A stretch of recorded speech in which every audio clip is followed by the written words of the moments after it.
Alfie is a WOR race winner. Jensen makes it 5 in a row.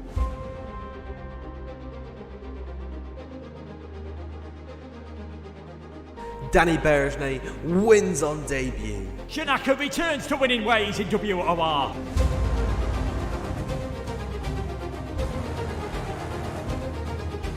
Season 12 sees a new man. It's Shadow. He is your Xbox champion. And Jensen is the new king of PlayStation. From the back row of the grid, against all odds, Nicholas Longy wins the title.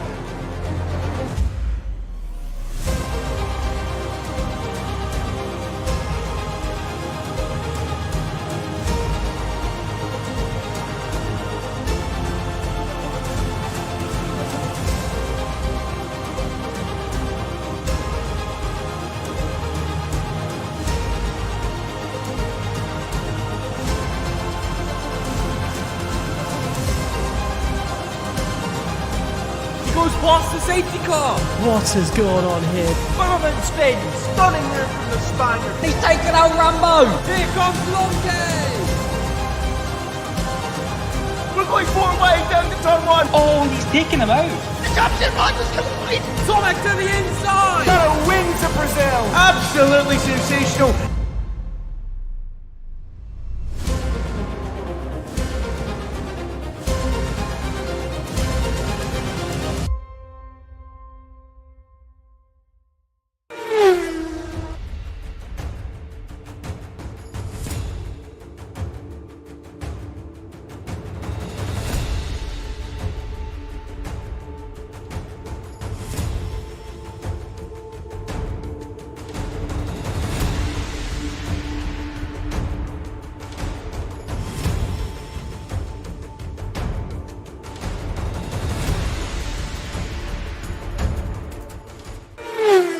Good evening, everybody. Welcome back to the WOR YouTube channel for round number 6, I believe this is, of season 13. Tonight, the drivers are taking on the longest circuit on the calendar. It is, of course, Spa-Francorchamps. My name is Dan Field, and I'll be taking you through the action today, but I will not be alone, because finally, and this has been quite some time, Luke, we are finally in the commentary box together.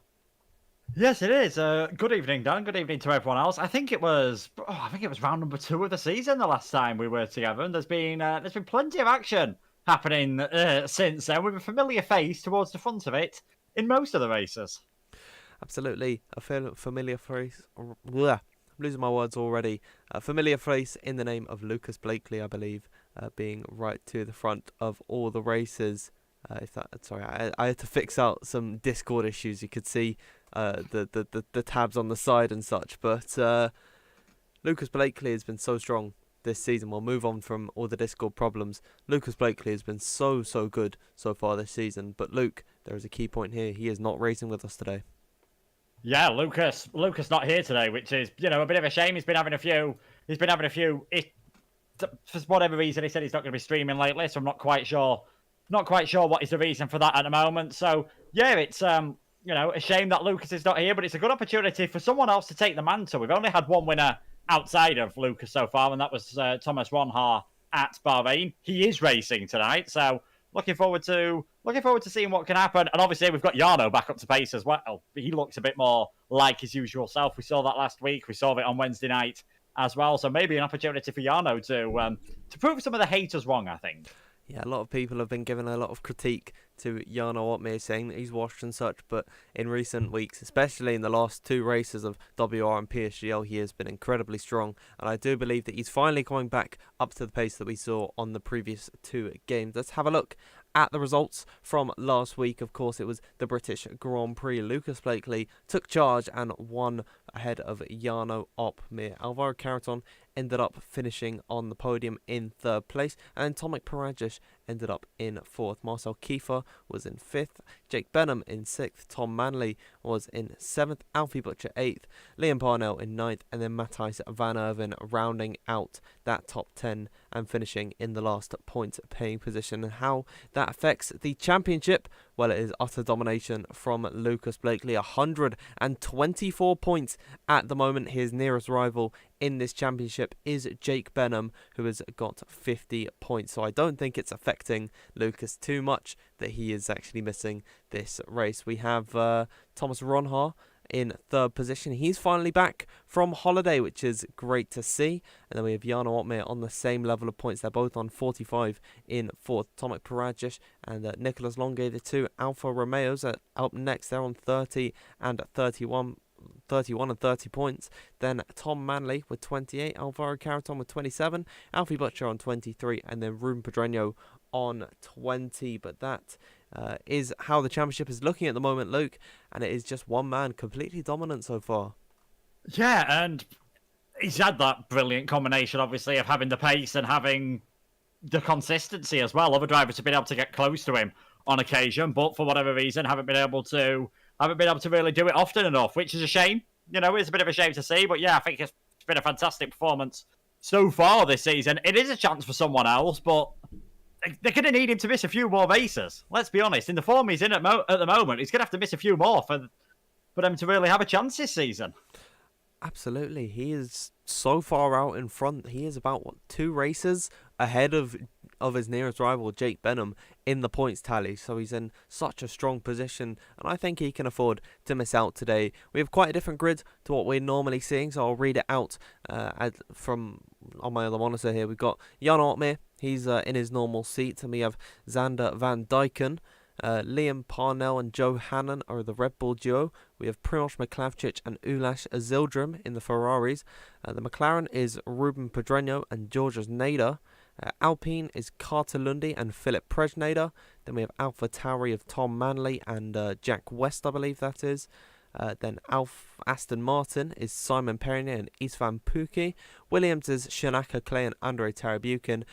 Alfa Romeo is Ikabaina and Benjamin Konyi. And then Haas is Thomas and Matai. So it's a little bit of a bare bones grid as to what we're normally seeing, but hopefully we're going to see some great racing out of the likes of Jarno Opmeer and Thomas Ronhaar and Shanaka Clay, a driver we haven't seen too much of this season. I don't actually believe, I'm looking on the full standings, I don't believe he's scored any points with us. No, in fact, I think he might have. I think he had a bit of an issue last week in qualifying. I can't remember if he was there in qualifying last week or not, but I don't think we've actually seen him in a race so far this season. So a bit of an unknown compared to everyone else, just to see how things can go. We know he's a very quick driver. It will be interesting to see how he can hit the ground running. And we've got some of those other drivers, showing a bit of a face for themselves. Xander Van Dyken, for example, he did a fantastic job winning. I think the inaugural PlayStation Championship here at WOR. So really interested to see what Xander can do. Absolutely. I'm really excited to see all of the drivers and how they handle today, which is, of course, the Belgian Grand Prix. Before we head into qualifying, look at our track map. It is 7 kilometers in length and 4.3 miles with 2 DRS zones for the drivers to utilise down the straight. Look at that elevation change. The highest peak at turn number 7 to the lowest lows at turn 15. And I believe a fun little stat here is that the difference in altitude between turn number 7 and turn 15 is about the same as Big Ben, of course, in central London, which is a massive clock tower, and it really does put things into perspective, because when you're driving around this circuit, when you're just looking at like images of it, it doesn't look that high, but apparently that is how how big the difference is. Yeah, I mean, I remember many years ago now, we were on a school trip to Germany, and we actually drove past the Spa-Francorchamps circuit, and just looking down on it, we were up towards almost like the highest point of the circuit in altitude, and you're looking down at the lowest point once you get past Pouhon. It is amazing, that elevation change. I mean, you see it most obviously at Eau Rouge and Raidillon, and the TV cameras really don't do it justice. I think there's many videos out there of drivers cycling, skateboarding down Eau Rouge, and I think that just really give you an idea of just how steep of a corner it is. I definitely wouldn't want to be cycling up it. Let's put it that way. And then as soon as you've got, Foucault and Malmedy, you're just dipping all the way down once again as you head through Pouhon, downhill a bit more towards the exit of Pouhon. And then you've got a slow climb once again. So yeah, elevation change, it's a big part on this circuit. And I think that's what makes it fun. Most of the classic circuits that we talk about I think barring perhaps Silverstone and you could argue Monza as well, most of them are known for having these dramatic elevation changes. Absolutely. I think it's something that we don't normally see nowadays with sort of the newer circuits coming in, so it's great for the history side of things as well to just still have these circuits with so much elevation change, and it really does make for exciting Grand Prix. We're about to head into qualifying for the Belgian Grand Prix. We've got three-step qualifying, of course. We are starting with Q1, 18 minutes for the drivers to set a lap, which is good enough for the top 15 places. Those top 15 will advance into Q2, so on and so forth, until the top 10 are fighting it out for P1 at the end of Q3. We're going to head trackside now, and we'll see a little bit of cloud coverage up ahead, Luke. Yeah, we do a little bit of cloud coverage. So it's Spa, isn't it? We always see this chance of rain around here. So yeah, this is going to be intriguing. If we do get a wet qualifying, of course, it is free for qualifying sessions. So that might make things interesting for everyone if we do get a bit of rain.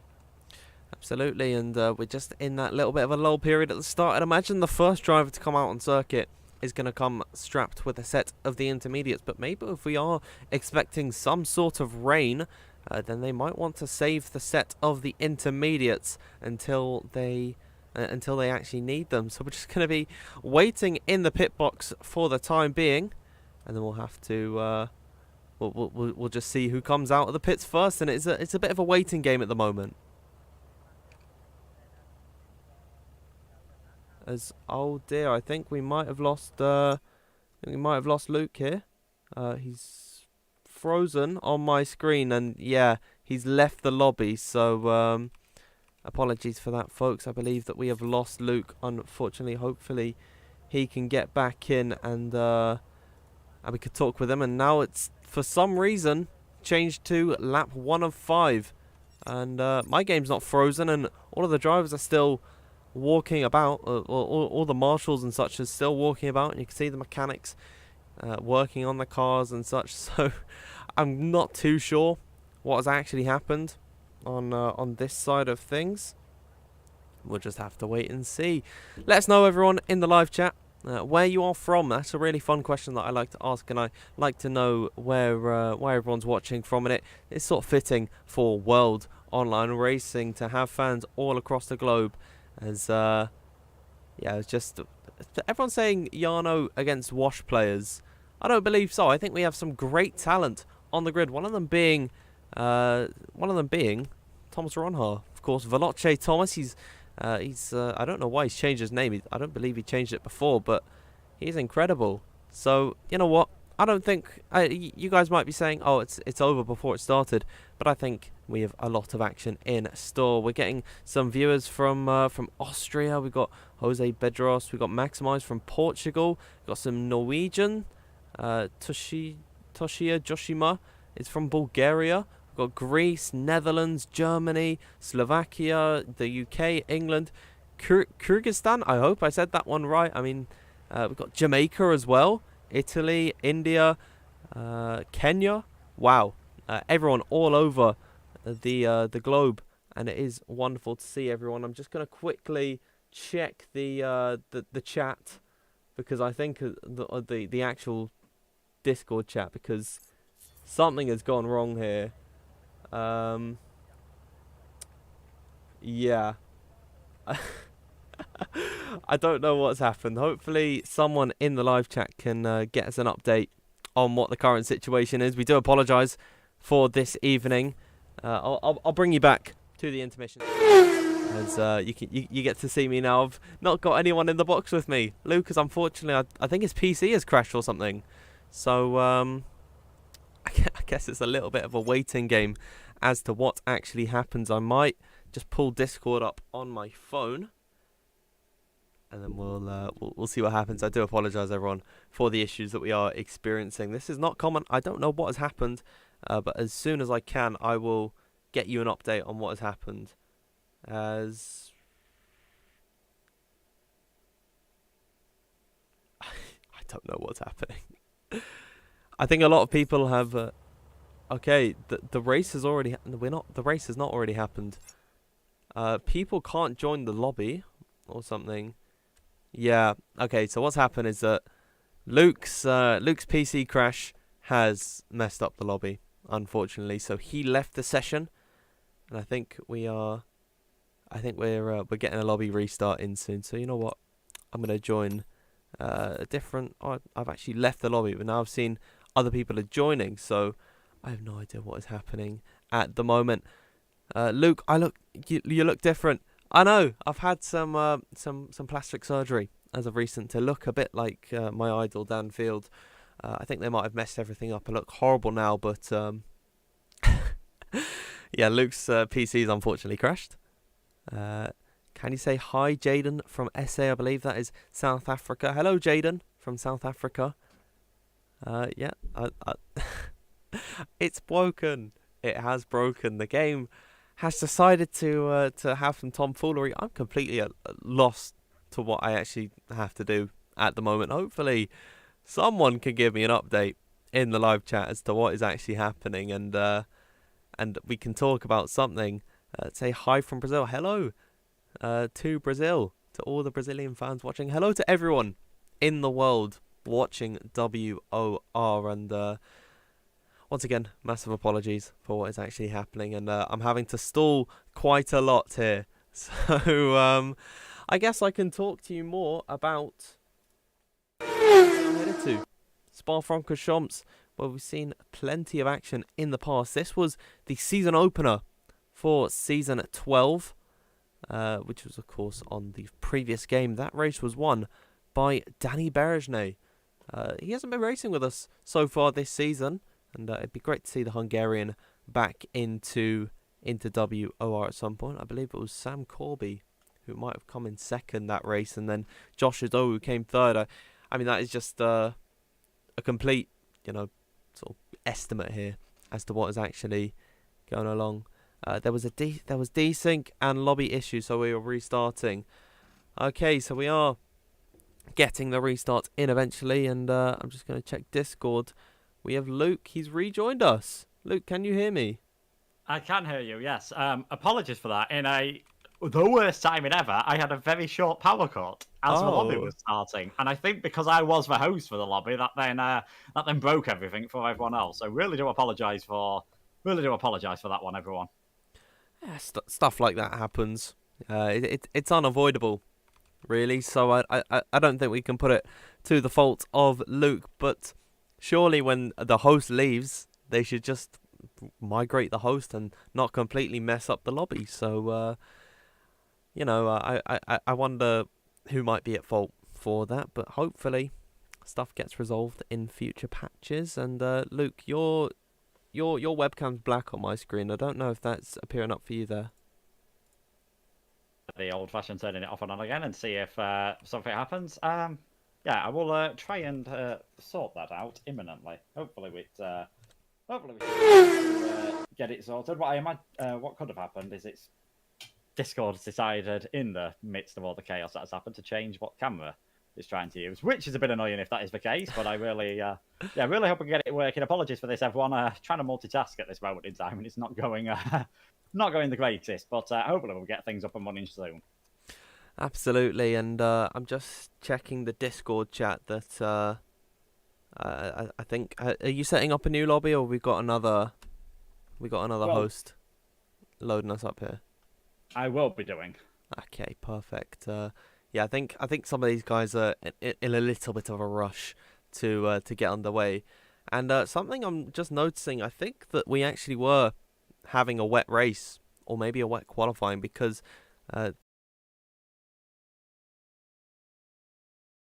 whoops, I muted myself by accident by brushing my key on my keyboard. Apologies there, everybody. But it was wet at some point, and now the weather has been set back to dynamic, so we could see some dry running, or maybe even more rain than before. So very interesting to see. I mean, Belgium is not averse to having these mixed conditions, but I think that is I think it'll been really interesting to see, actually.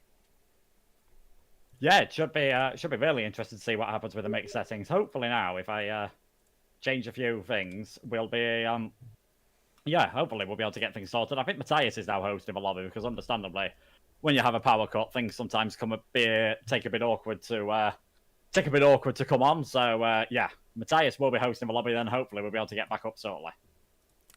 Absolutely.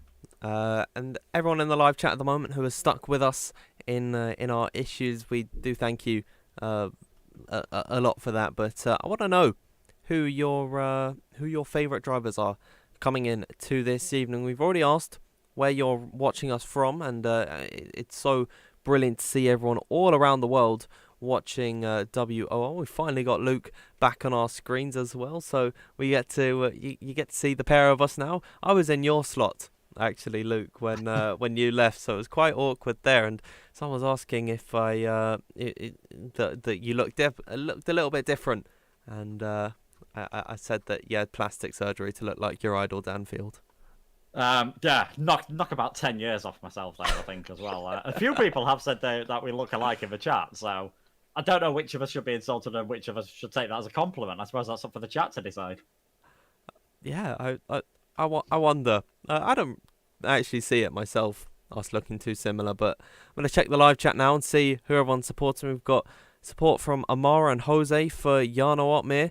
Same goes for Radical Rick. We've got Faisal supporting Marcel, who's unfortunately not racing here today. Joe Foster saying Jarno. Ramdon is also saying Jarno. We've got Arthur saying Thomas Ronhart and Tomek Parajic. Nice combo of drivers, very young talent, and I think in the next 2 or 3 years those guys will be fighting it out for the championship of not WOR but for F1 esports. And I think both of them, they have such great potential, and of course the PC Challengers champion and Thomas Ronhart, who's just been coming to his own on this game. I think those two would make for a fantastic title fight in F1 esports. Yeah, certainly. It is time for those drivers, that are coming up with the future. We'll have to wait and see, which ones are still going to be on top. But now's, about the presents. We've got Lucas Blakely, unfortunately not here tonight, but Jarno Opmeer, still fantastically on top. Other drivers as well in the future, at the moment. Brendan Lee's been around forever, let's be honest. He was the first ever esports champion. He's still, even though he's not consistently up there as much, he still shows glimpses of that fantastic form. And yeah, you have got these stars of your future. You've got your Thomas Ronhart, you've got your Jake Benham, Tomek Parajic as well. Names that probably we haven't even seen in challenges yet. There might even be names that we've not even thought about that we don't know. Maybe even some of our lower tiers, we could see some drivers of the future in there. And that's the great thing about league racing. It does give everyone that sort of that opportunity to come up and work through the order. Yeah, and that is of course the beauty of just league racing, that it bridges the gap between F1 esports and just the average consumer who want to race in that spotlight. And I know that F1 esports teams are watching.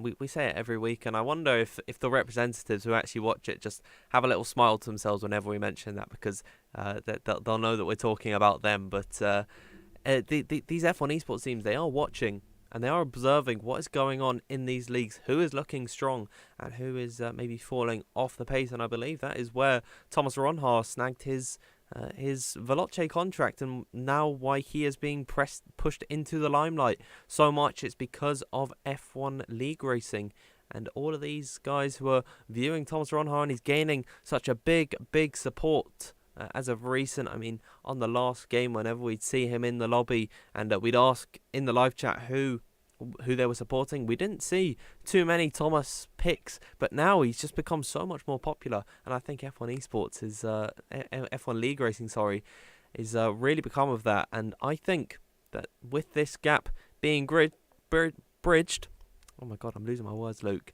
With this gap being bridged, I think league racing is going to continue to grow. Yeah, I think it certainly is. We're going to see it. We're going to see it grow more and more. There's leagues that. What I love about league racing is the fact that it does sort of appeal. It does appeal to everyone. You've got that. I mean, look here at WOR. We've got all 3 platforms. Once the crossplay becomes a bit more reliable, that will include obviously Origin on the PC as well. So you've got all the 3 platforms. You've got drivers of various different tiers, and to get to, it's as close for most people. And this is my favourite thing about sim racing compared to other esports, or when we see, for example, FIFA esports, is with sim racing, with all the kit, you can get a lot closer to it if you want, especially if you wanted to spend, tens of thousands and get your own little, 6-dimension motion simulator. It would almost feel like the real thing, I imagine, apart from when you crashed. But yeah, it does give that opportunity, and I think especially in the last few years, we've seen it a lot. PSGL, I think especially sort of was the kickstart for it, where esports teams have started taking this more seriously. I mean, it's when you see the likes of McLaren Shadow, Veloci, R8G as well, getting involved and pretty much retweeting clips straight from league racing. It does seem a bit crazy to think that even perhaps 18 months to 2 years ago, we'd be in this situation. Yeah, just the viewership as well of league racing has increased massively. I mean, I remember when I was sort of first starting out with PSGL back in 2020, it'd be maybe like 50 viewers a stream at the very top of the PlayStation platform. And now what we're seeing on WOR is we're getting about 1,000 viewers a stream, and it's so massive to see the growth in just such a short period of time. Like, if you asked me 2 years ago, if I thought that in the future I'd be commentating for thousands of people every single week, I'd have laughed at you. But it is a reality, and it is wonderful. Apologies everyone for the wait that we have at the moment. We're just waiting for the new lobby to get set up. For some reason we have 3 spectators. I need to see who is actually spectating. Jack West, for some reason, has decided to be a spectator, but we have all the drivers in the lobby now. We're just waiting for Johan and Jack West to get in their cars. That would be the Red Bull and the Alpha Tauri. So we're not too far away from the start of the Belgian Grand Prix and qualifying. Someone's just left the lobby. I think that was the Ferrari of Ulasha Zildrim, who might have just left. Oh no, it was actually Primoz Roglic.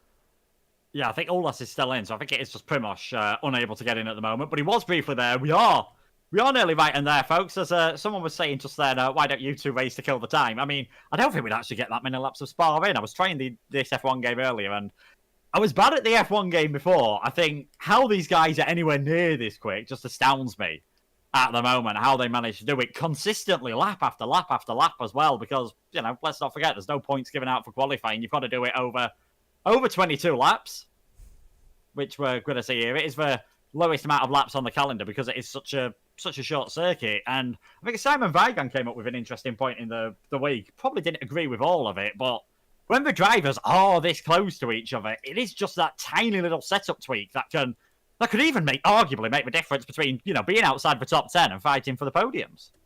Absolutely. The track does, especially around here, the track is so varying in high speed and low speed and really slow corners, and then high downforce needed for really fast left-handers like Puon or something.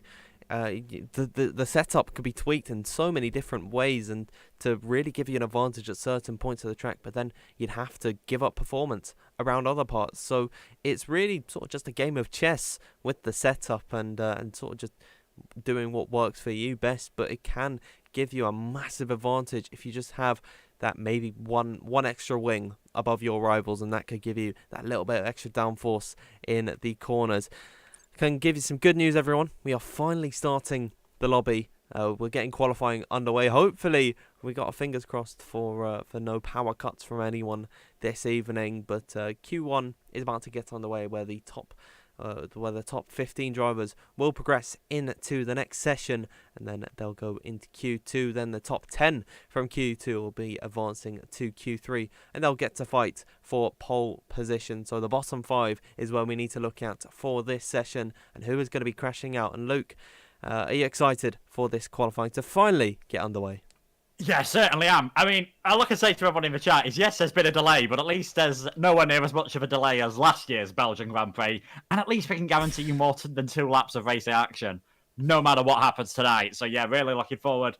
I am really excited to see, just to see how this one goes with everything. I think I wouldn't be surprised if we see everyone running 0-0. That seems to be, I said this about another circuit where low wings seem to be the meta, and that's the way it goes at the moment. Everyone just sticks on as little wing as possible. Probably makes you a bit slower in qualifying, but obviously in the race gives you a better chance of getting those overtakes done.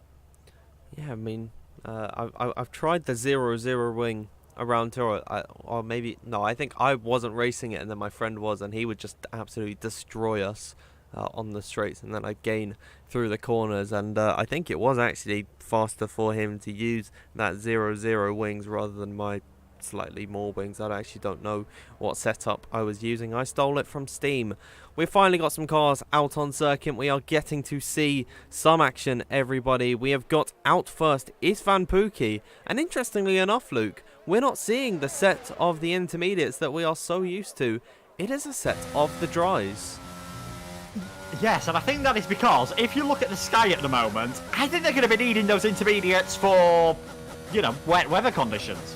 At this moment in time, there's a few drivers doing it. Presnada's gone out there on intermediates. Andrei Tarabukin also heading out there. It looks like Jarno and Shinaka Clay will be putting on the set of the intermediate tyres, but everyone else just sitting in the pits at the moment on a set of soft tyres, either not too keen to go out right now, or just waiting to see how things work out later on. Obviously, it is the longest circuit as well in terms of, you know, track length and lap time as well. You're talking upwards of 100 seconds for a lap around here. So maybe a few drivers thinking, we don't really want to be wasting time going for that intermediate lap around here, because even though the intermediates aren't too bad of a dry weather tyre, it seems amazingly weird to say that on this game compared to other ones. They could easily waste 6 or 7 minutes of their session, so might see a lot of them just waiting out there, going out for a set of softs, and maybe a bit like us, getting a bit impatient and just wanting to head out on circuit straight away. And we can confirm it looks very miserable out there at the moment, but yeah, it is still definitely dry for now. Yeah, it looks like the heavens could just open up at any minute, so maybe Istvan Pukki and Primoz Klavcic, the two who have come out of the pit lane on a set of the dry compound of tyre. Maybe they're just trying to set their lap as early as possible if there is the chance of rain, but we get to see through Blanchimont now, and I imagine with this excess cloud coverage that it's going to be a little bit cooler on the circuit, so the drivers are going to have to work a little bit harder to get heat into their tyres. You can see Istvan Pukki pulling burnouts. He takes a wide run out of the bus stop chicane, and he's going to get his lap underway as he takes the run towards La Source, the first corner hairpin, where we could see some contact as he heads, kissing the apex to the inside and then drifting out wide. It's imperative to get a good exit there, because you're going to be flat out until right at the end of the Camel Straight, where he's going to take towards the Eau Rouge and Radion complex of corners. Full commitment through there for Istvan Pukki as he opens up the DRS, headed down towards the Camel Straight, where he's going to be reaching speeds of excess up to 12 kilometers per hour at the braking zone. Insane speeds around this circuit, in towards now the second sector, where he's at the peak of the circuit, and it's all downhill from here. But Luke, at the moment, Istvan Pukki looking so committed. Yeah, doing a good job at the moment, and this is where, if you have got a bit higher wings on your car, you really start to feel the benefit. Coming out of no-name corner, notice how you can't take the esports line that we've seen in previous years. Chucking the right-hander into Puhon, a little bit of a dab on the brakes, down the gear, and now heading uphill once again towards the camper chicane, taken in 5th gear, nice and smooth through the first part, changing up, not something that we've seen too much, wasn't expected to see that. Nice and careful now as you come through Stavolo, watch out for that curb, and Paul Frere. And now, again, a bit like we said with La Source, it's about getting a good exit through there. It is about just planting your foot, keeping it on the floor now, all the way through the bus stop chicane. Even Blanchimont in a modern Formula 1 car, not really a challenge, barely dipping below 200 miles per hour, 320 kilometers per hour through that corner. Now into the bus stop chicane, changed after the 2005 races. Oh, Andrei Tarabukin's had an accident there coming out of Paul Frere, I believe. Istvan Pukki across the line on a 1:42.978. And this is, I always think this is the danger. If you go out there on a set of the intermediate tyres, it's easy to look a bit daft and get things wrong. And I think Andrei Tarabukin there, maybe just a bit too keen on the throttle. We've seen on the exit of that sequence of corners, the barrier is pretty close on the left-hand side. So whether he's tapped that and then swung across on the right-hand side of the track, or just lost it on the curb, I'm not too sure.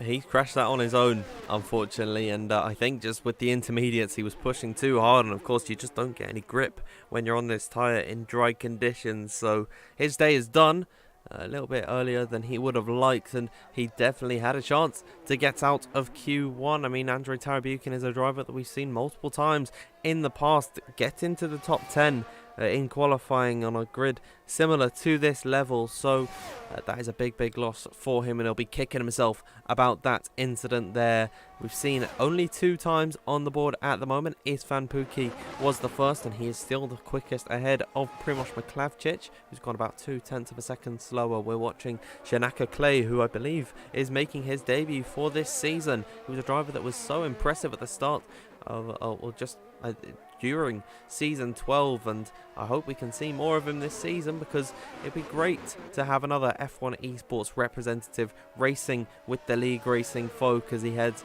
in towards No Name Corner. That's an invalidation for Shanaka Clay, so it doesn't really make much of a difference on his intermediate tyres, but maybe he'll be a little bit annoyed at himself that he just can't get a valid time in.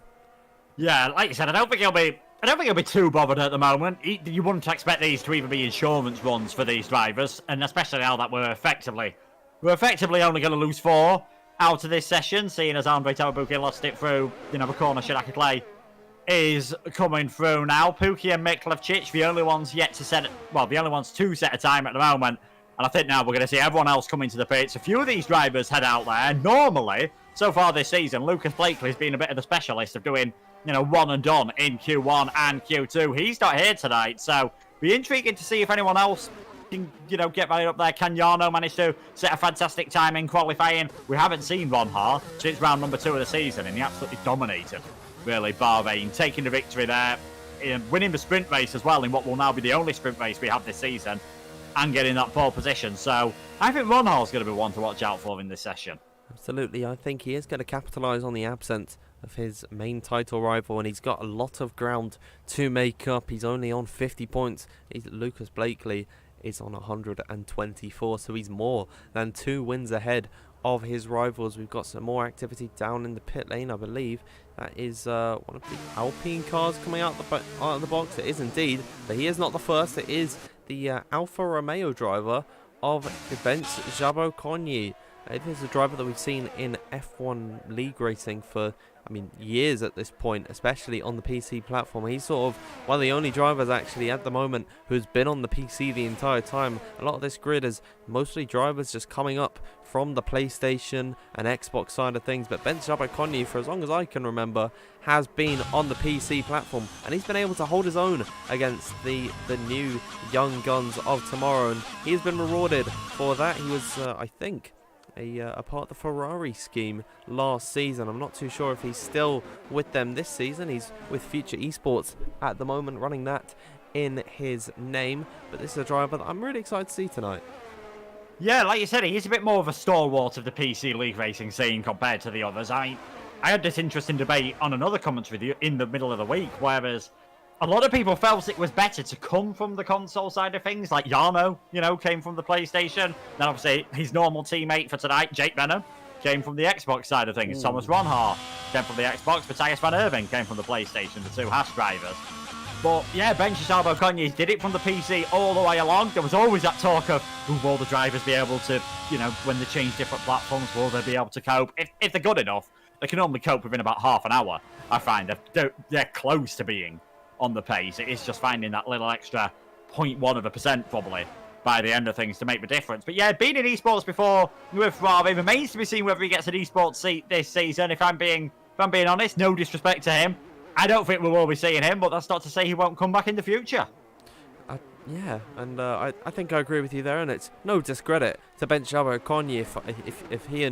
If he and me were to both race together, I think he would probably lap me in a 25% race. So this is not a disrespect to Bench by any stretch of the means, but there are just a lot of drivers who are younger than him at the moment who have finally turned 16, and they are old enough to race in F1 esports, and I think that they might just get priority over the Hungarian, but nevertheless he's not going to be swayed by that as he heads in towards now the second sector at the end of the Kemmel Straight. I believe this corner is called Malmedy. I'm not too sure around Spa-Francorchamps. There's so many corners. I think this is Ravage, if I'm not mistaken, and then of course No Name is up next, but Jabrakoni using the extremities of the circuit, scrubbing off the minimum speed wherever he can as he heads down in towards Puon corner. This fast left-hander, keeping it towards the right-hand side, then switching it over towards the left, then running it out wide, and then crossing in towards the Campos chicane, where he's been using all the curves on the inside line and off the exit. He's about to hit the third sector down towards the lowest altitudes of this circuit at Stavelot. We'll see it's a 14.589 through the first and second sector. Now it is up towards Blanchimont now for the Hungarian, where he's going to be completely flat through here. Not a sign of lift in towards this next left-hander, up towards the bus stop chicane, arguably the heaviest braking zone around this track, where he's going to go deep down in towards third gear, where you typically see on this game drivers keeping it in the higher gears and then headed up towards the line, and he is the quickest man on circuit, a 1 minute 42.785, but who is going to be able to beat him? Carter Lundy will, and it's a 1 minute 42.437.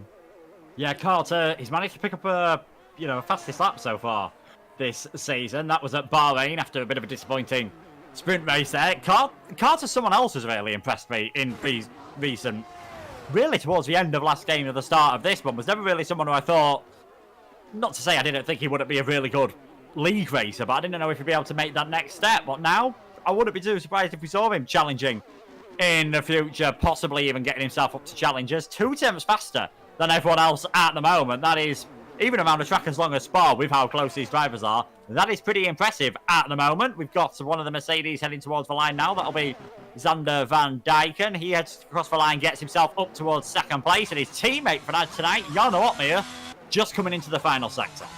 So we're seeing a lot of these drivers also peeling off into the pit lane and giving up on their first attempts. Ruben Pedreño is not going to give in. He is about to come up towards the line now. He's got Shanaka Clay in behind him. It is third position for Ruben. Then Shanaka goes into fourth. We've got up next, I believe, Tom Manley's Alpha Tauri. Where can he go? Can he go to the top of the order? Indeed he can, but he's got Jan Ortmeier in tow in behind. Only 10th position for the Dutchman.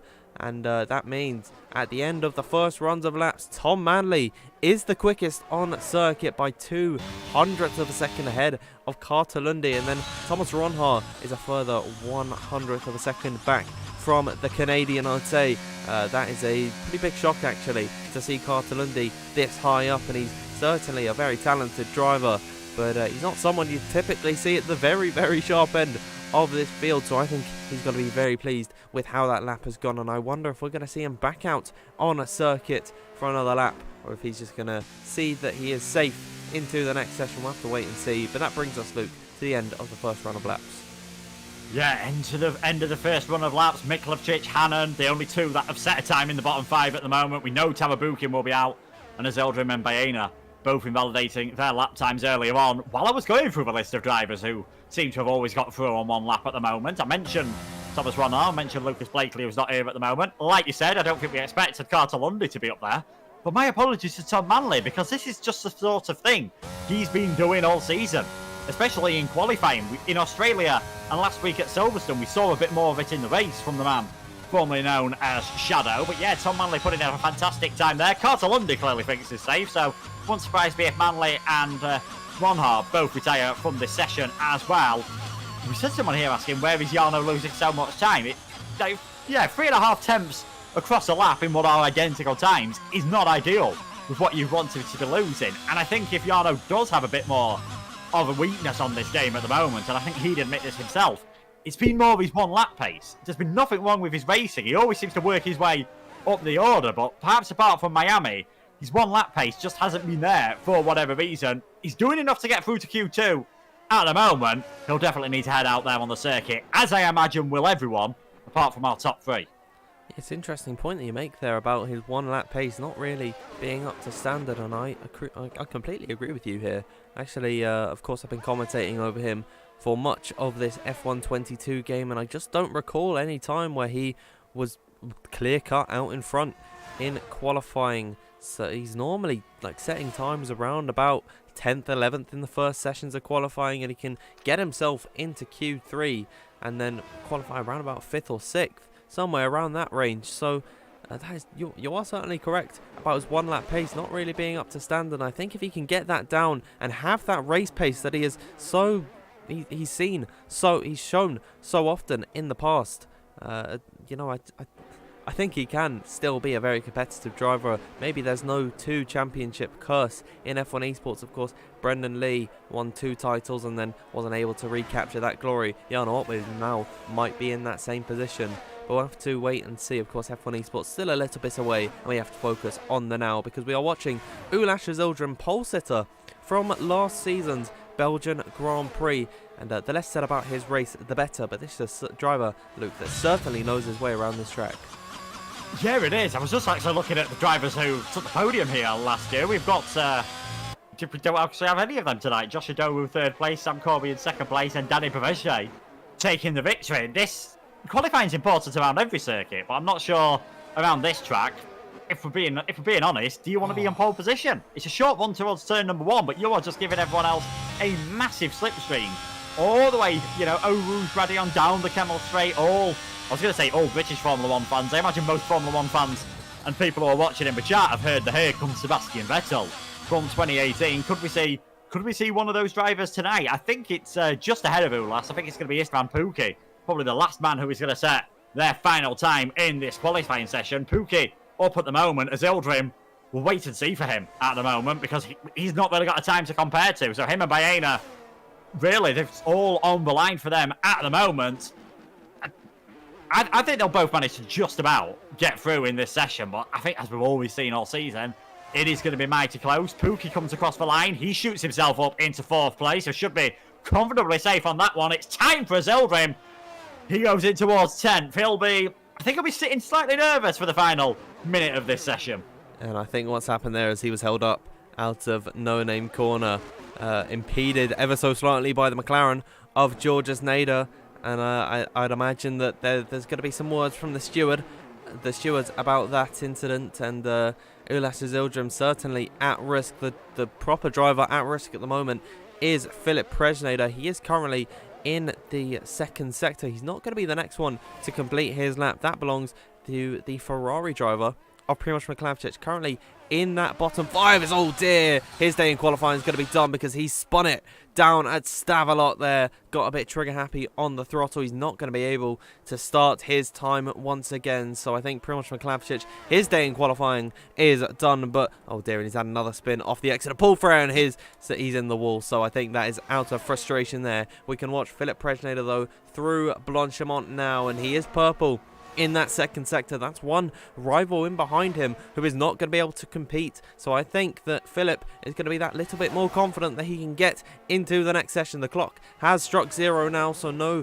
new times can be started as the first of the final runs of qualifying comes out from Philip Presnad as he approaches the line now and goes to the top of the order, and that should safely see him through into the next session. Ikabaina is up next, can only go 11th fastest. We have the Aston Martin driver at risk, Simon Perronier, up towards the line now and goes into 7th, and I believe that is a good enough time for him. Georges Nader up next, could be under some scrutiny after a potential hold-up of Ulash Azildrim, currently in 11th place, and he's up by 0.2 of a second as he comes out of the final corner now. What's it going to be for the Turkish driver? He goes, for the Lebanese driver, he goes into 3rd position.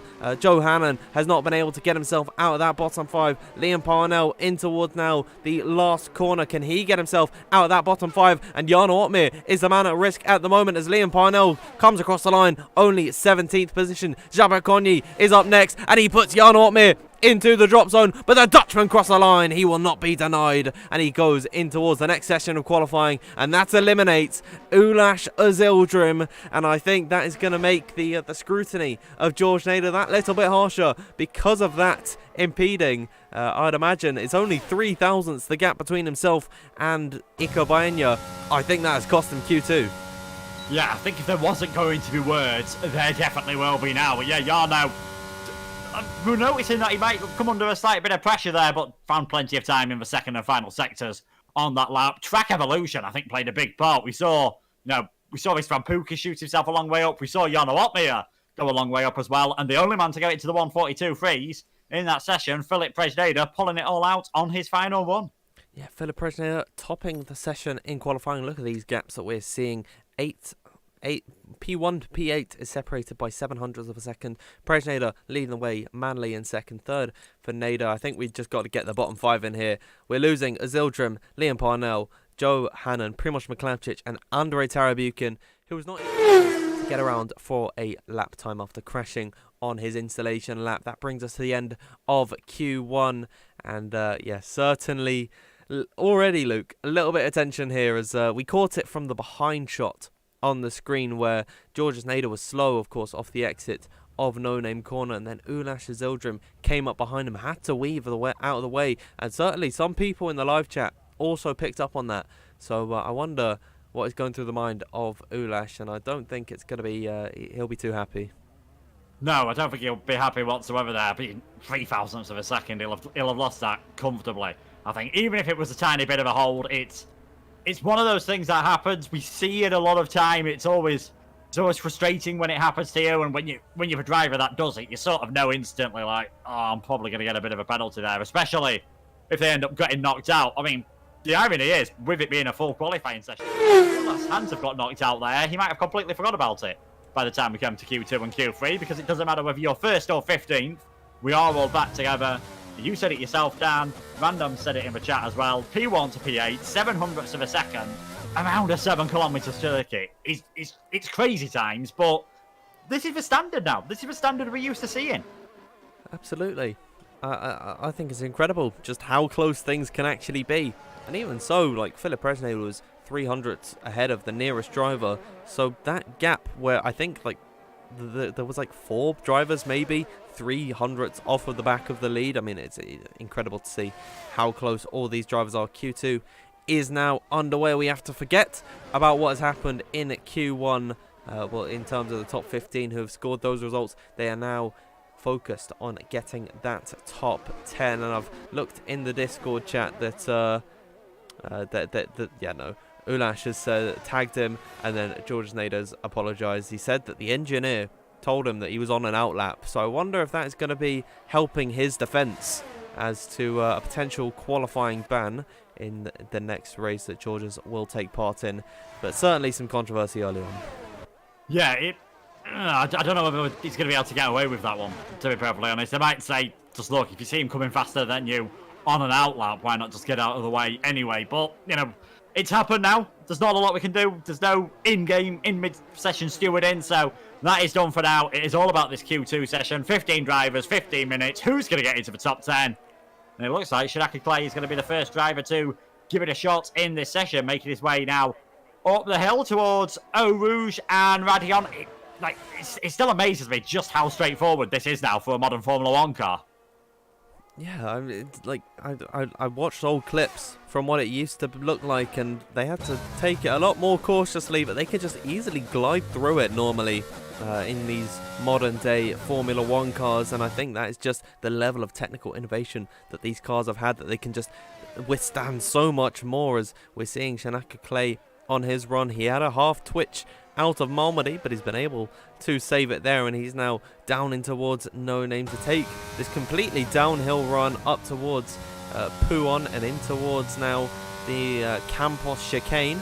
But off the exit here, he's scrubbed the minimum speed off using all the circuit that he can, utilising the curves to get the ideal line, and then off the exit through here. He's got to be careful on the throttle. We've seen drivers come a cropper at this corner. He has seen no such issues. We're seeing the sector times a little bit slower than what we saw in Q1, and that is of course because we normally see the drivers in Q2 take a scrub set of the tyres, so a tyre that has already been used from Q1, using that to set their banker times in Q2. But nevertheless, in towards now the bus stop chicane, Shinaka Clay will be the first runner to set us a lap time, as off the exit of the final corner now, opening up the DRS and to cross the line, it is a 1 minute 43.114. So with 10 minutes left to go in this session, we are not seeing the most competitive times.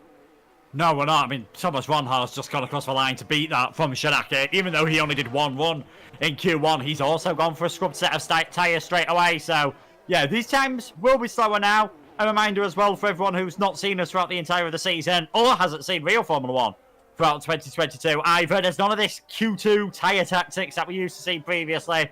everyone gets a fresh set of tyres for the race. So, you know, it is a straight shootout to see who is going to be the fastest 10 drivers in this session. Simon Prevenier is invalidated on his lap. We've got a few more heading on out laps at the moment. Van Erven just coming out of the pit lane. Pookie Lundy and Chavo Conye also out there. But as we're used to seeing earlier stages, no one really rushing out at the moment. Ron Haar, Clay, Manley, Van Dyken, the only 4 drivers to have set a time.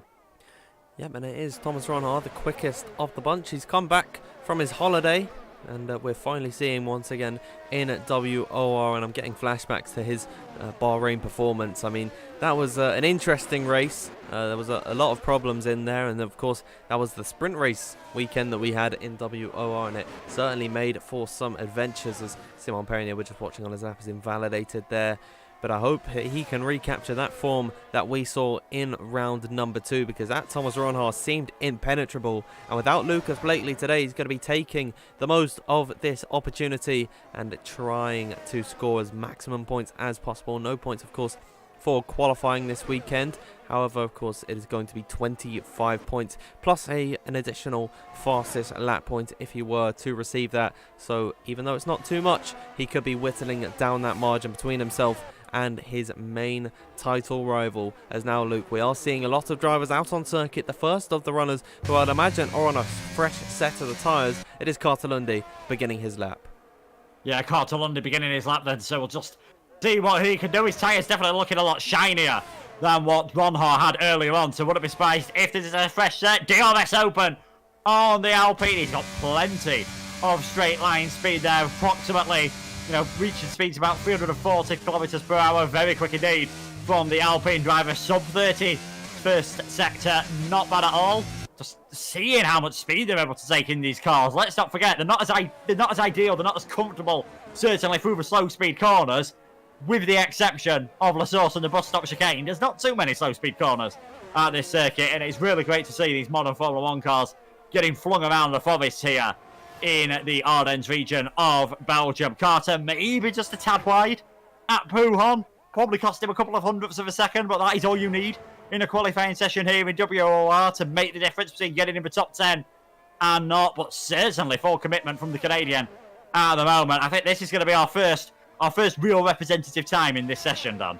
Yeah, he is flying at the moment. 1 minute 14.1 through the first sector. That is about like 7 or 8 tenths quicker than what we saw Shanaka Clay doing when we were watching his time. So Carter Lundy certainly on a fresh set of the tyres through Blanchimont and in towards now the final corners at the bus stop chicane. We only have about 7.5 minutes left in this session, so a lot of these drivers leaving very little time to actually set times, as here is Carter Lundy to the top of the order. 1 minute 42.338. He already jumps right to the top of the grid. Next up in behind we have Bent Jabo Conyi, if I'm not mistaken, will be the next one to set us with a time. He's about a tenth slower than Carter Lundy through the second sector now as he heads in towards the bus stop chicane. Will ride on board with the Alfa Romeo driver, heavy braking through here, keeping it in third gear and then short shifting to get the traction down and get the power down early as soon as possible. He comes across the line and is a 1 minute 42.391, about 600th of a second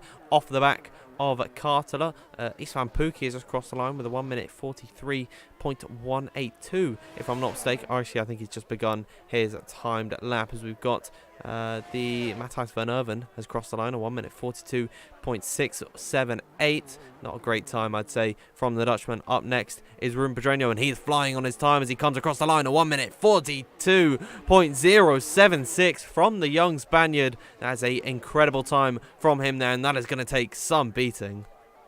That is a statement from Ruben Pedreño. Certainly, absolutely superb lap time from him. I'd say he's comfortably safe in this session. Maybe even his teammate Georges Deda as well, the Lebanese man coming across the line. All the twos for him, 142.222. We've got Jarno Opmeer. He's making his way through the middle sector at the moment. So his teammate just getting ready to start on hot lap. And I think just ahead of Jarno is Philip Presdada. He was fastest, of course, in the last session as Carter Lundy gets well out of the way. And we'll see what Presdada can do. We've seen him we've seen him once already so far this season. Didn't really go to plan for him in Bahrain. Did pick up, though, the singular point for finishing in 10th place. So he'll be hoping for a lot better tonight. Across the line he comes. That certainly looks like a lap to me. That's not really fully pushing on that one. Jarno Opmeer comes across the line gets himself into 5th place. Yeah, decent enough time from Jan Ortmeier, and I imagine though he's going to have to go out once again. I think Ruben Pedreño can feel safe about his qualifying 2 time, but I'd imagine that those in behind are going to have to come out once again. That being said though, there's a big disparity in that middle pack at the moment.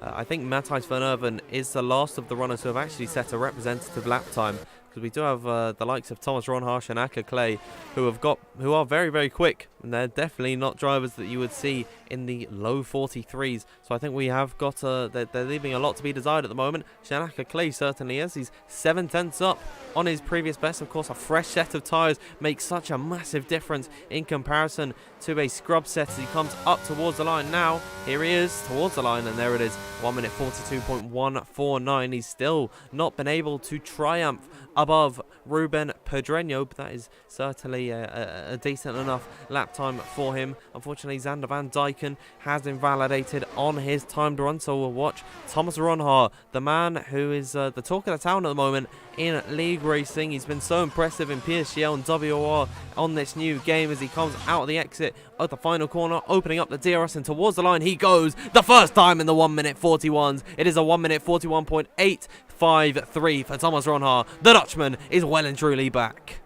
Yeah, he is. That's a fantastic time. Should certainly be good enough to see him through into the final part of qualifying. I think himself, Pedreño, Clay and possibly Nader are safe, and I think this lap from Tom Manley, who's down in 11th place at the moment, should be good enough as the AlphaTauri makes his way through the final couple of corners, heading towards the finish line now. What can Tom Manley do here? Look at that, gets him into 2nd place, 0.12 seconds behind his former Xbox rival. Fantastic times from that one. Pookie and Van Dijken down in the bottom 5 at the moment. They've set a lap time. Again, it's on older tyres, so there's not really too much to read into that, like with Fresh Dader's time. We're not seeing anything between Perigny West and Baena, but I was just reading in the Discord.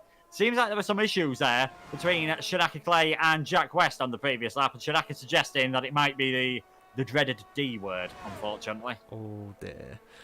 Of course, desync has been quite a big issue, unfortunately, on F1 2021, and those issues were not fixed for F1 22, but it's okay because you can buy some nice furniture in my life. So yeah, I mean, hopefully in a future patch they can fix these issues, because it really is ruining the integrity of competitive racing and league racing, and hopefully it is going to be sorted for F1 Esports, because that would be a terrible look for the entire platform of F1 Esports if there are these issues being broadcasted to tens of thousands of viewers. And we'll have to wait and see. And I imagine if that desync is present, we are going to have a lobby restart, but we'll have to wait and see for any updates. Georges Nader has retired in the pit lane there. He believes that he is safe and in towards the next session of qualifying. I'd say that's a bit ambitious for him, because we have 3 drivers yet to set times at the moment. We've got Nader, Pookie and Van Dijken without representative lap times, and then we have Lundy, Jabo Konyi, Jan Ortmeier and Matthijs van Erven, who are only a few tenths off the back of the Lebanese driver. So very bold, I'd say, from Georges Nader to retire this early on. But we do have now the what Chris Buxton likes to call the Banzai phase of qualifying. Yeah, it is. Final 2 minutes, everyone. They can't really leave anything on the table. Now you've got to go for it. I agree with you. It's exceptionally brave from Georges Nader. Like you said, there's 3 drivers yet to set a time, plus another 3 drivers that have yet to set a really competitive time on a fresh set of tyres. So, assuming they all find big improvements, that could be George down into 11th place and just looking with a bit of egg on his face. No surprise to see the 2 Toms at the top of the order retiring from this session, but even Pedreño and Clay have felt the need to go out there again. Whether this is just on a scrubbed set of tyres just to get a bit more practice in, we'll have to wait and see. But the first man to head to start his final lap is going to be Jack West. He's making his way down the old pit straight now. Headed up towards Eau Rouge and Radion. Jack West without a lap time on the board at the moment. He could see himself crashing out of qualifying if he doesn't get a good lap at the moment as he heads down the Camel Straight, opening up that DRS, reaching speeds of excess up to 212 kilometers per hour at the braking zone as he heads in towards now I forgot what the name of the corners were, but in towards Malmedy for him now as it's going to be the downhill run towards Rivage. Very easy to lock up through here. 4th gear through this corner. These drivers do not like using first and second gear around this circuit and just on this game in general. Little bit of a slide through No Name corner, but he manages to recover very nicely as he heads down in towards Pooh on the fast left-hander, where he's going to approach now the next chicane using all the curves that he has available to him. No traffic in front of him, so he's got all of the makings of a strong time on the board, as at the moment it's 1 minute 14.058 through the second sector split. The clock has struck 0. I believe that Shanaka Clay was the last driver to begin his timed run, so we'll have to wait and see what he can do as we're watching now Jack West headed down in towards the bus stop chicane, where he's in that bottom 5 at the moment without a time. Can he get himself into Q3? We'll have to wait and see. Is off the exit now, the final corner. DRS open for Jack West. He goes into 4th position. Will that be enough? We'll have to wait and see. Next up is Istvan Pukki in 12th position. He's up by quite some margin on his previous best. 8th position though, I'd say that is dangerous for him. Cartalundi is next up towards the line.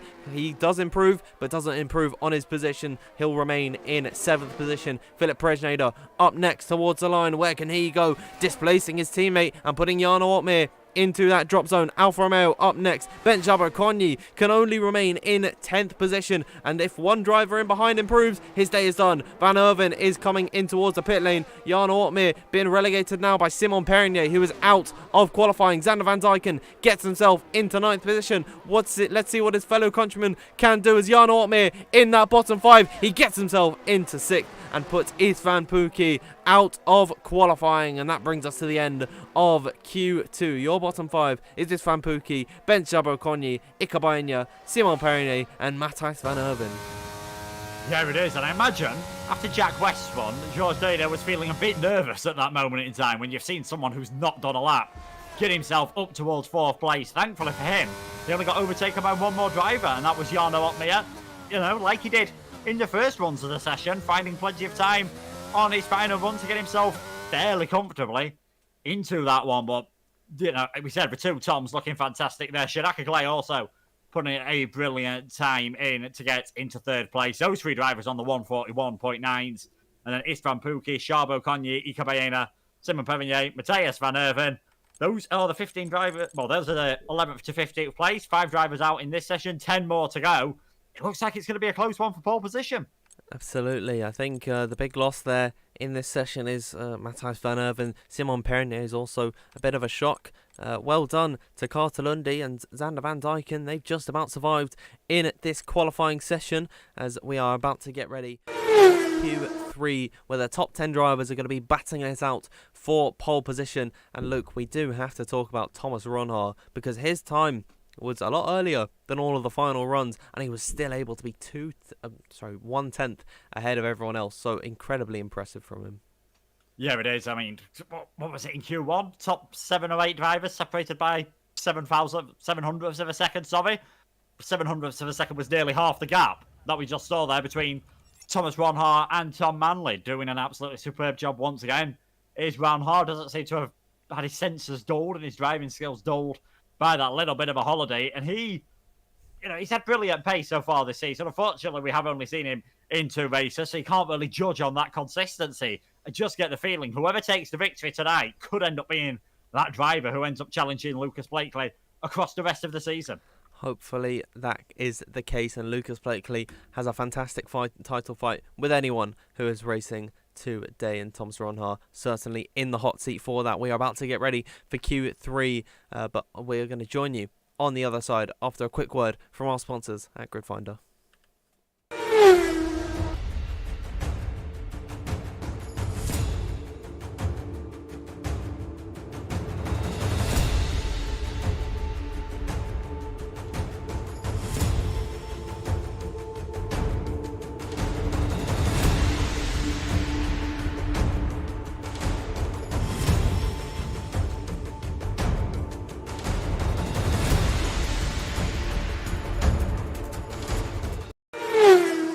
And we are back in on the game scene, where we are watching the Alpha Tauri driver of Jack West setting his outlap.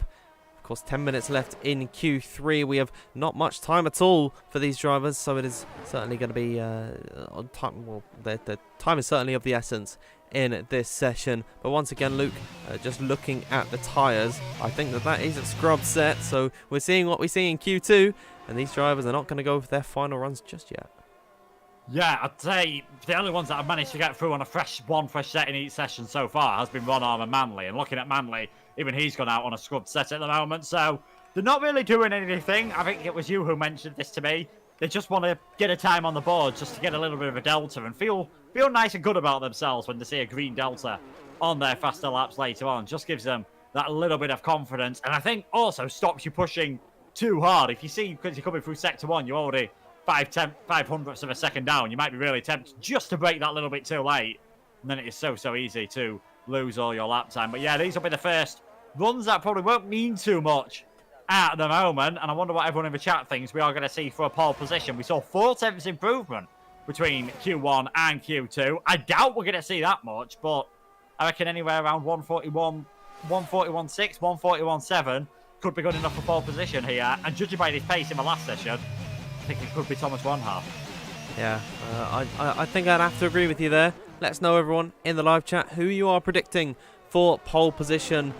There's Thomas Ronha certainly in that favourite spot, but I think Tom Manley could give him a run for his money. So let us know if you are watching, who you think will be taking pole position in 8 minutes time. But we are watching Jack West on his first attempt. I'd imagine this is a scrub set of the tyres, so we're not going to see the times that we saw in Q1, and this driver has certainly been a bit of a surprise to me. Jack is very impressive so far this season, and I think this has probably been his best qualifying performance so far. 14 flat, and something tells me this is not a scrub set of the tyres. He is on a fresh set here, so he is going hell for leather already, as in towards now in towards Blanchimont. And he's going to complete this lap. He's got a Williams just up in front of him. But Jack West is certainly pushing on this fresh set of the tyres. They didn't look all that shiny. As off the exit of the final corner now, that Williams might have slightly impeded him. But nevertheless, he comes up towards the line. A 1:42.273. And he is going to be the first man to finish up his time. But Tom Manley is flying as off the exit now. The final corner. A 1:41.833. Tom Manley getting the ball rolling early on here. That is a sublime time from him. That is just an absolutely fantastic time. And a bit like you, I thought everyone was taking it nice and easy, going out on a scrub set of tyres in the early stages. Turns out that's not the case, is it? With all of these drivers pushing hard as possible. Jarno Opmi has just started his flying lap. Thomas Ronha just about to start his as well. So the next man heading towards the line, who is going to be doing a lap time, is Carter Lundy. George Nader just behind him has invalidated coming through sector 2. So he's going to only really get one shot in this session. But what can the Canadian do as he makes his way towards the bus stop chicane? A possible overtaking opportunity in the race, especially if there is a big tyre delta. We'll see what the Alpine can do on his first run. Looks like a reasonable lap time. Yeah, 1:41.988, not so bad at all. So either everyone is going out on a new set of tyres straight away, or this track evolution has been a lot higher than what we expected.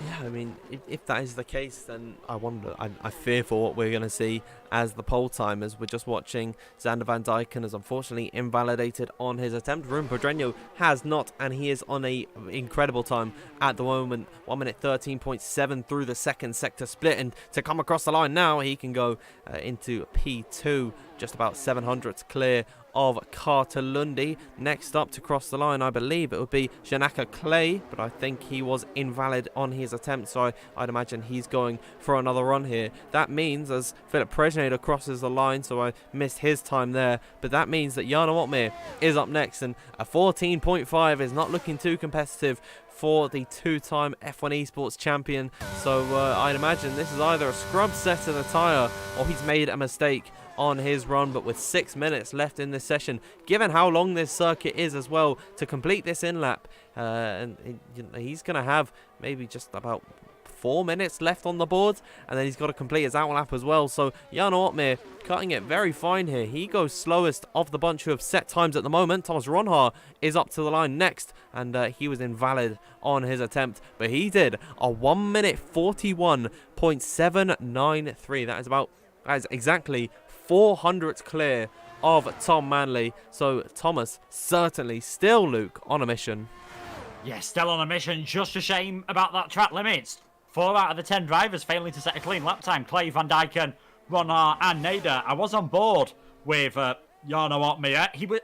You saw that sector 2 time where he was half a second down. He had quite a big side through Paul Frere as well, so that was an additional mistake. Whether he'd made one earlier in the lap as well, or whether that was all down to a scrubbed set of tyres, I'm sure we'll get more of an idea next time around. But Manley looking the quickest at the moment out of everyone that is clean. We know Thomas Ronhaar can get himself up there. We know Shinaka Clay's got half a chance of getting himself up there as well, and it would be pretty crazy for Shinaka. We've not seen him all season. Imagine if he comes in straight away with a pole position. He'd come out swinging, as I've got to go cut away from him there because he was completely revving the engine on the pit limiter and completely burning my ears.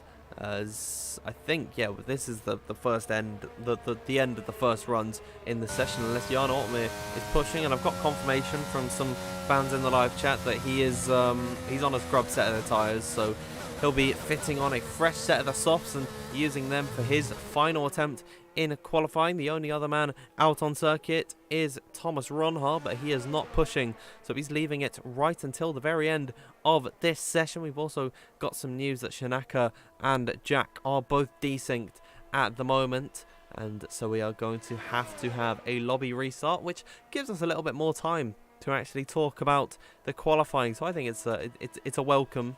It is welcome in the stream, especially without the formation lap. So we'll have to wait and see what comes of that. But in towards the pit lane now for Thomas Ronhaar. That is going to leave, Luke, nobody out on circuit. Yeah, quiet times here at Spa-Francorchamps. We have got silence. Everyone's just sticking in the pit lane, obviously wanting to wait as long as possible. Wouldn't surprise me if we get to about 2 minutes 30 before some of the drivers start heading out there on the circuit. They've all got to make sure they've got enough of a gap, which shouldn't be a bit of an issue. I think it shows what I know, because as Ronhaar was pulling into the pit lane there, we saw, I think, one of the Alpines just starting to make his way down the pit lane, and that is going to be Philip Presjeda getting out there early on. We'll still only have enough time to get one lap in, but Presjeda clearly wanting a bit more of a free track and not having to worry about other things. I think Xander Van Dijken also making his way out on circuit. Yeah, it's going to be a fascinating end to the qualifying session.